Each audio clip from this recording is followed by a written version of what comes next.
This meeting is Georgia being Tech recorded.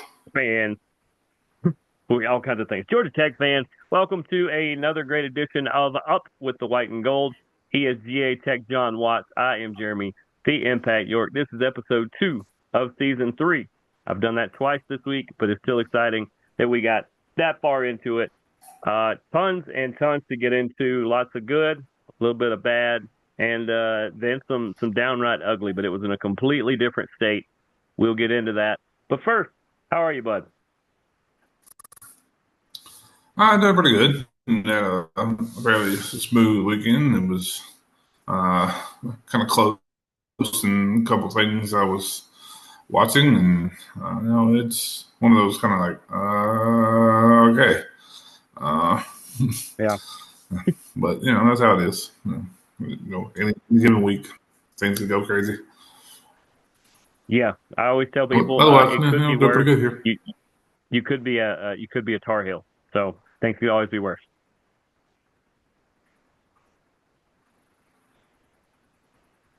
Yeah, We're going to talk more about them in Tar a Heel, minute. But first, and some we random got to elephant. talk about that. First off, Georgia Tech won the game.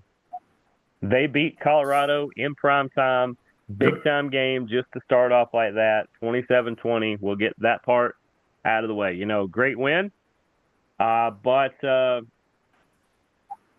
let's start with the good. Where do you want to start on the good side? Well, like I said, it's a good win. It was a close one. I think looking at, who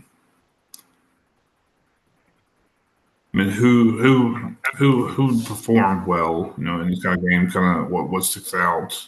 You know, we normally rely, on the normal people, and for the most part, normal people coming out, but we did have a few. I think some more sticking out more than usual with receiving yards and catches a little different, but I think being consistent throughout the game, I think is definitely what kind of kept us on the train there.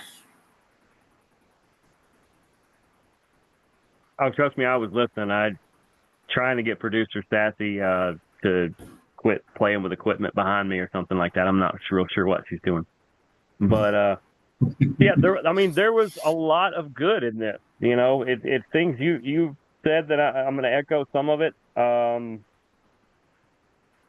like the Haynes King ran for 156 yards and had 3 touchdowns because Colorado couldn't figure him out when he ran. We'll get into the Yep. kind of weird or bad here in a minute that he only threw for 143. It's kind of weird to outrush your own self. But, Jamal Haynes had some good runs, Malachi Hosley. Eric River, people were getting involved that I wasn't sure were going to get involved this early, and I didn't have a problem with that. And for the most part, the run game looked good. I thought the defense was actually really good. I don't have a problem with the 20 points. Special teams for the most part was there. It just seemed like there were 2 big things to work on. We'll put it that way, because I don't think their weaknesses are glaring problems or holes in the boat yet. And that's the pass game, or maybe it's pass protection, but the pass game and all the turnovers. And I think I can explain those early turnovers. They had 3 in the first, 10 minutes of the game, and that's basically what Colorado was up 7-0. I think 14-0. It was like 14-7. It was something like that where it was real close at halftime. But it was mostly because Georgia Tech would have a decent drive and then turn the ball over. And I think what it was is they were just a little amped up. Most of these kids have never played a game this big on this big a scale, especially this early in the season. This was basically one of the prime games. I keep saying prime for obvious reasons, but it was one of the big games of the week, no matter what. Once again, you got Colorado on the other side. You have primetime Deion Sanders as their coach. You're in primetime television. I think the moment started to get them a little bit, and then once Brent Key got in their head, maybe second quarter-ish into halftime, and just told them, hey, act like you're playing behind me here. Forget that we're in Colorado. Forget that we're on ESPN. Forget that there's even a camera here. Play like we're here. And once they started doing that, they actually, stopped turning the ball over, made some positive strides, and basically hung on to the win by the end. Yeah, definitely. Looking at some of those things, like I said, it was pretty tight there at halftime. Was 13-10. Yeah. Georgia Tech. It was definitely a kind of back and forth. And then they score, we score, they score, and back and forth for the rest of the game. So yeah, definitely kind of when you go into the game, like, okay, I think we can do this, and then you're like, okay, they're a formidable team that you're coming up against. Kind of hard, you can see what's on tape. It's a team that Tech's never played before, even though we do have history. Yeah. But yeah, it was interesting. It's Deion Sanders. It's that, like you said, prime time. That so yeah. I mean, there are definitely areas that we learn going along what was going to work. Clearly, Haynes King running the ball is what we needed because, like you said, they were just maybe looking at the other players, expecting Jamal to be running a lot of it, and they just couldn't keep a hold of the quarterback, and that in the end allowed us to win the game. Yeah, I mean, it's the same as this. Me and you, we sit here and talk, and this is like anytime we're anywhere around each other, even in the chats and stuff we have throughout, add in Jake, add in Keel, Jared, and a couple of the other ones, of our main circle. These are the basic discussions we have when we're sitting around. So, I mean, for us to sit here and do this, we look relaxed. We look like we could do this forever. But, if suddenly we were live, doing this show live on ESPN or Fox or Telemundo or BBC or Pluto Network. I mean, it doesn't matter. All of a sudden, it's a little bit bigger thing. There's a little bit more pressure to perform because it's a bigger stage. It's something we're not necessarily always used to. So yeah, we'd probably be a little jittery too if suddenly like I said, we were live on FS1 or one of these things. Hey, you're gonna follow the Rich Eisen show tomorrow. We're gonna what? Okay. Well, I mean, we'll make it work, but we're going to be a little jittery out of the gate. And like I said, most of these kids, even if they played at a big time high school, it more than likely wasn't on television. And even if it was, they didn't notice the cameras were there. When you go to Colorado, and what's the attendance? Almost 53,000 people were there attendance wise. So that means it might have been closer to probably 54,000, 55,000 by the time you get all the attendance, all the people that work there, the coaches and things like that. So you're talking 52,000 plus people. Most of those kids haven't played for more than a couple thousand. So it was a bigger game, a bigger place. And hey, they're 1-0. This is one that some people penciled in as loss number one. We both had it as win number one. So glad it happened that way. Yeah, definitely. It's a matchup that I'm surprised it hasn't happened before. With if anyone has ever followed college football in the past, understands what our history is with Colorado. Kind of surprised we haven't had a game against them before. It was kind of interesting.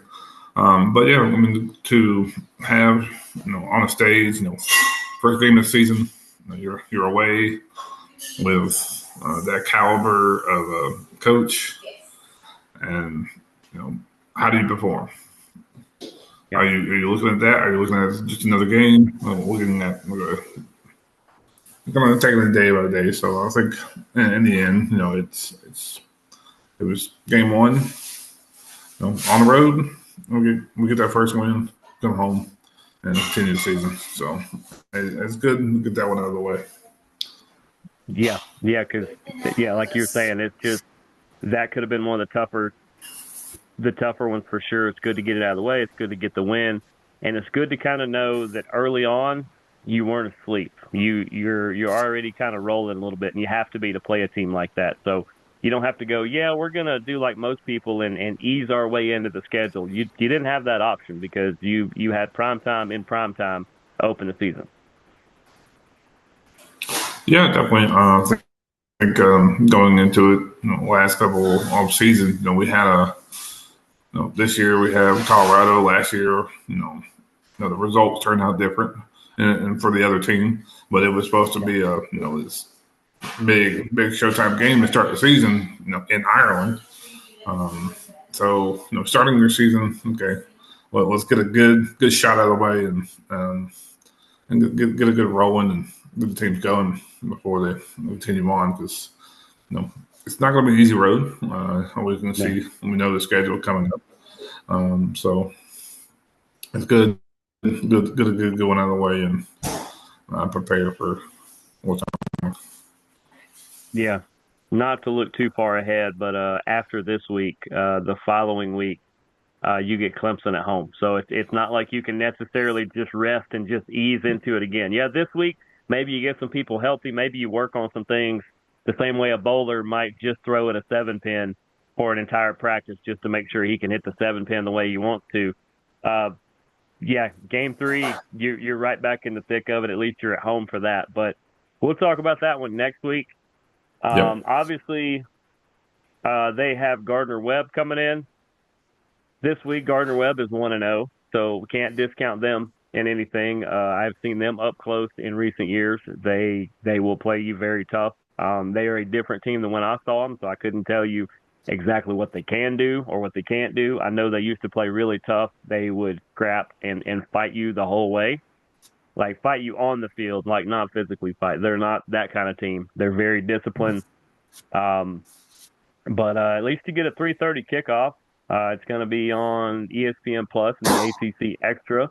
Or if you've got any other random streaming thing, I'm be willing to bet it's on one of those too. But what do you kind of see coming up with Gardner Webb coming in? Yeah, that's definitely one of those teams that they may be a non-conference, non that some people may just kind of push aside. Like Sports Illustrated, I think pushed them aside a bit and said that we're going to win massively. But it's one of those things you don't want to discount. They were able to beat Western Kentucky last week. A Yep. formidable opponent for them. I think a higher ranked FCS team. Um, so, like I said, I think they're still one of those kind of scrappy teams. They could keep it close. So we have to make sure we're looking at this week, not looking past it. Yeah, I had that reaction Um, because I couldn't remember if it was Georgia Tech's week two opponent or if it was Georgia's week two opponent that hung a 50 burger on their opponent, and it was Georgia Tech's. Gardner Webb scored 52 points last week. They did give up 45, so I'm pretty sure they're not going to score 52 on Tech, and um, I'm pretty sure that if Western Carolina, not Western Kentucky, Western Carolina can hang 45 on my Gardner bad. Webb, then I know those very close. Those states are very close. So I understand mixing them up. My bad. A little geography lesson there, kids. Uh, but if Western Carolina can score 45 on Gardner Webb, I feel like Tech can easily put 50 plus. But I mean, we'll have to see. It has a lot to do with the matchup. Uh, can Tech bring it down a notch? They got all hyped up for this contest against Colorado, and then they got to win, so you got to hype it up even more. The adrenaline's really flowing. Probably, passing out the Gatorade on the plane on the way back. Everybody having a good time. You got to come down a notch, and you gotta be level headed again because if not, Gardner Webb could sneak up and be that team. Yeah, yeah, I would think. No, riding that high back from Colorado on Saturday, get some on the rest Sunday, and I'm sure they're hit the ground running Monday. Um, or maybe not Monday. Monday they probably might have been out of school like we were. Um, a little bit Tuesday, but I'm sure they're getting practice in and getting prepared for this week. Um, so like I said, focus on this week. Connect, do what you're supposed to do. Don't make any crazy things. Try to limit those interceptions and fumbles like we had against Colorado. And, we should roll pretty well. Yeah, I was just kind of looking over the stats real quick, trying to see. Gardner Webb is set up a lot like Tech is. You got Nate Hampton, the quarterback, threw for 263. He ran for 132. So he was at 295. He accounted for 295 yards on his own between throwing and running. They got another guy, Holmes, that runs pretty good, and Graysock. But these numbers are also inflated because apparently neither defense decided to get off the bus. So it's just in FCS level, sometimes you can get that because I remember at Kennesaw games when they were FCSs, they would have an outstanding defense. They would be holding teams under 20 points all year long, and then they'd run up on one or two other teams, and it was just like a pinball machine. Let's see if 72 to 71 is going to be the final score, and you're just like, is there a defense on the field? And you're watching them. Just for some reason, they're so tired they can't stop anybody. It was all like 3-play drives and stuff like that, and that's probably what happened between those two teams. More than likely, is it the offenses were rolling so much that it was big play, big play, big play, big play, and the defense is a lot harder to rotate in and out than the offense.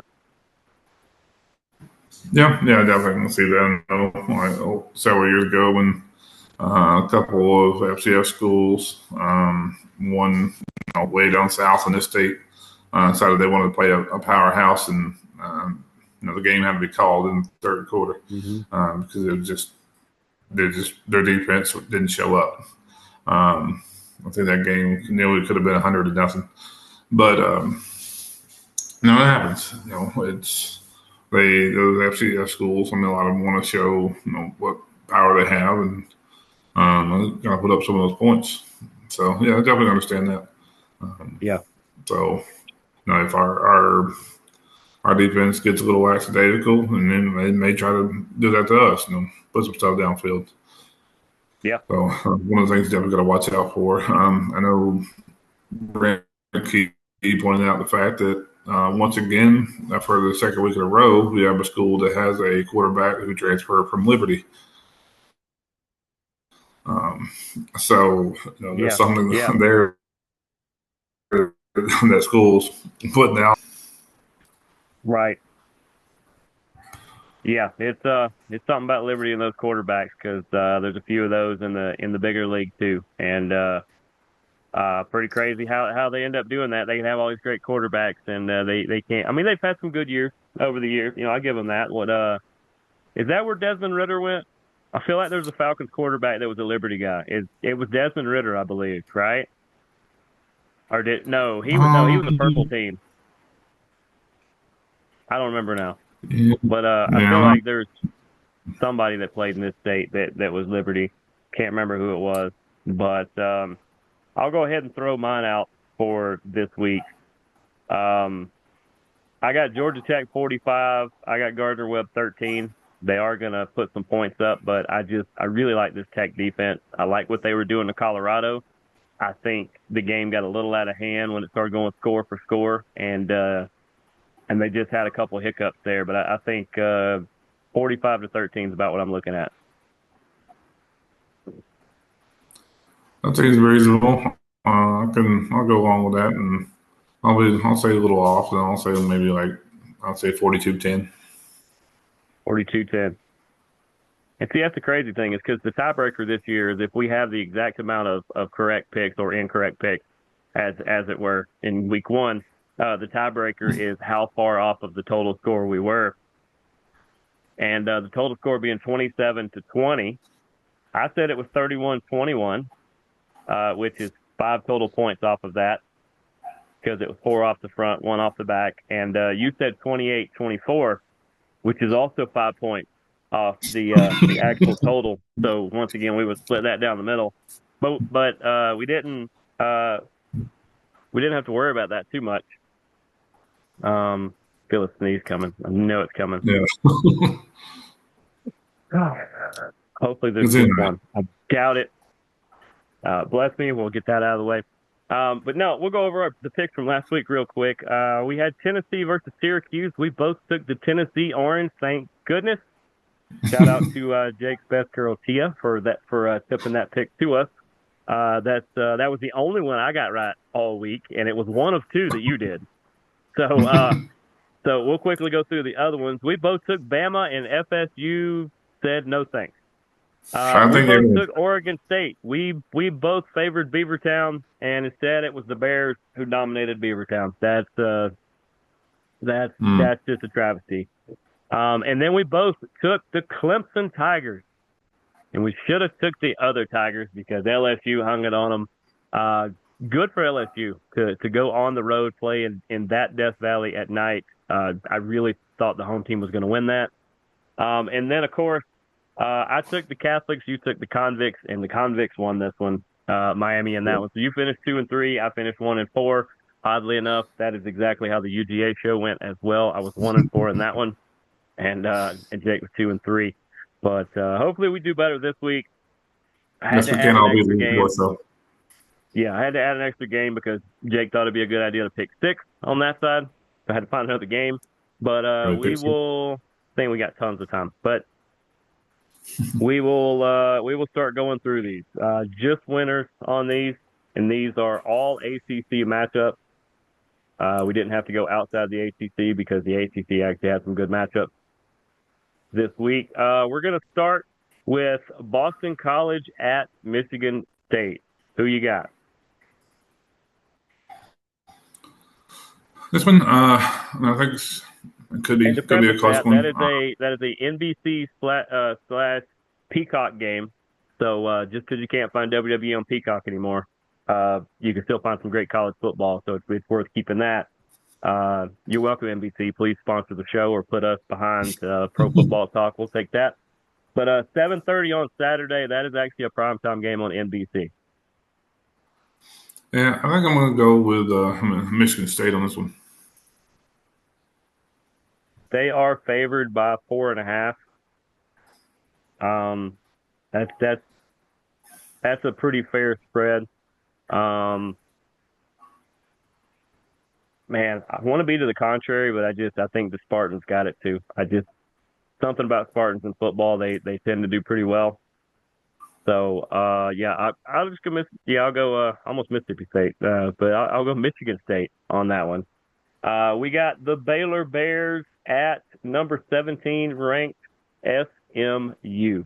That game, I believe, is like a noon kickoff. Yeah, noon kickoff on the CW network. I believe it is following Vampire Diaries and a replay of no, that show is no longer on there. Good thing I didn't say that. But CW Network, if you need content, this show is a good one. Who you got? This should be an interesting one. You know, we got an early matchup of two interstate schools.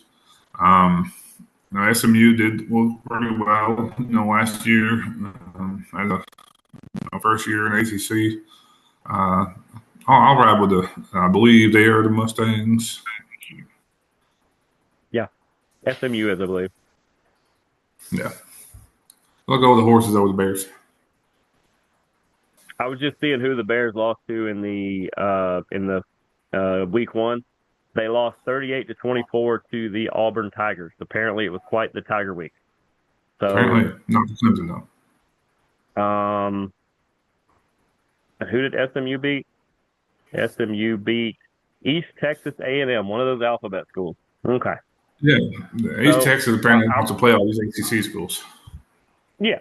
So I'm going to stick with my original pick. I'm going to say that the Baylor Bears are actually going to win this one. I know SMU is ranked 17, and they probably are the better team. But this early on, Baylor lost to a pretty good Auburn team, and SMU beat an alphabet school. So I'm going to go with the Baylor Bears in that one. I think I like it too much.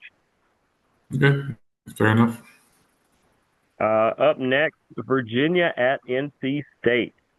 That is a 12 noon ESPN2 kickoff. NC State is a 2.5-point favorite. Remember, you get 3 points for being at home. So pretty much a pick 'em. They are both 1-0. Yeah. So Virginia took care of, what was it, Coastal Carolina? I believe that was the one that Trent was talking about. Yep, Coastal, 48-7. Yeah, It was so a nail they biter. did. This is the first ACC matchup of the year. So the winner of this will be the outright leader of the ACC after this week. Yeah. So this one Saturday noon game. I'm gonna take NC State on this one. Okay. They did win 24-17 over East Carolina. I've seen East Carolina too. They're a good run organization. I don't say that about all of them. Trust me, if there's one I've seen before that I don't believe in, I will either be the first to say it or I just won't mention them. But I was always treated well by East Carolina, so I don't have a issue with them. Lost my screen for a minute. There it goes. Yeah, NC State at home. I think you got to go NC State at home. I feel like they're going to play a little better. So I guess we'll agree on that one, especially an early game. People in the Carolinas and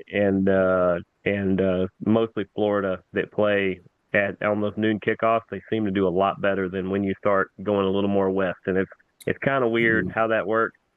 But I'm gonna take NC State at home. So we agree on that one, right? Yep. Let's see. UConn at Syracuse. This is another noon kickoff. Apparently, the ACC refuses to play after 3 p.m., which is that's their prerogative, I guess. ESPN Plus and ACC Extra. We'll get more onto that in a minute. 12 noon kickoff. Syracuse, of course, lost to Tennessee last week, and UConn, the Fighting Diesel, the Huskies. What did the Fighting Diesels do? Oh, they beat Central Connecticut. Didn't know there was another college up there. Apparently, there's one in the middle of the state, Central Connecticut. They beat them 59-13. Yeah, that sounds about right for a UConn Central Connecticut game. That seems kind of typical. But I think this one, I'm thinking Syracuse is going to kind of come off mad about the loss against Tennessee. That was an opportunity for them to shine early in the season and didn't quite work out. I'm going to take Syracuse on this one. I was trying to see what Central Connecticut are. I'll be honest, it kind of looks like a little demon-looking guy, but I really just don't know. Blue Devils. Blue Devils. See, I knew it was some little demon, or it's what it looked like. We're trying to be like Duke. Yeah, that's what it reminded me of. Who'd you take in that one? I took Syracuse, the Orange. Think they're going to bounce back? I was thinking that because in the Battle of the Orange, I favored Tennessee last week, but we both said Syracuse is still a great team. I just didn't think they could beat Tennessee last week. If they play in a couple weeks, maybe something different. But give me the Fighting Diesels, and I know that's a completely such a under the radar kind of inside joke that only two people that watch this show will actually understand, maybe four. If the people that like the post watch the whole thing. But give me the Fighting Diesels. I just I don't know. I feel like UConn is just going to keep rolling. We got to run through them. God bless them. But North Carolina is traveling to the Emerald City to face Charlotte. Who you got in that one? I think maybe this is the game I also picked on the UGA show, and I'm going to stick with that pick. That's fair.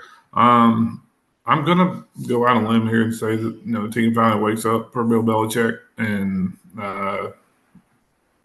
Tar Heels win there. So you think NC's got it? Yeah. As I said on the UGA show, give me the Emerald City. Woo.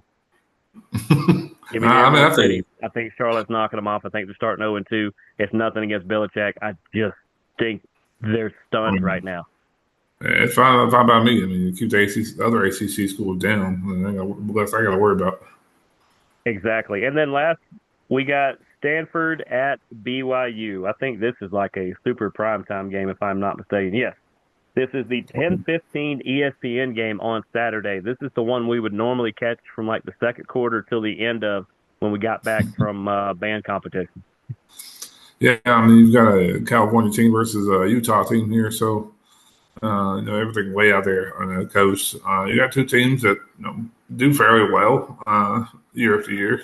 I mean, they haven't really been standouts in any of their, conference, but Um, give me the Mormons. I'll go Brigham Young. Turns out that's the answer. The correct answer was Mormon.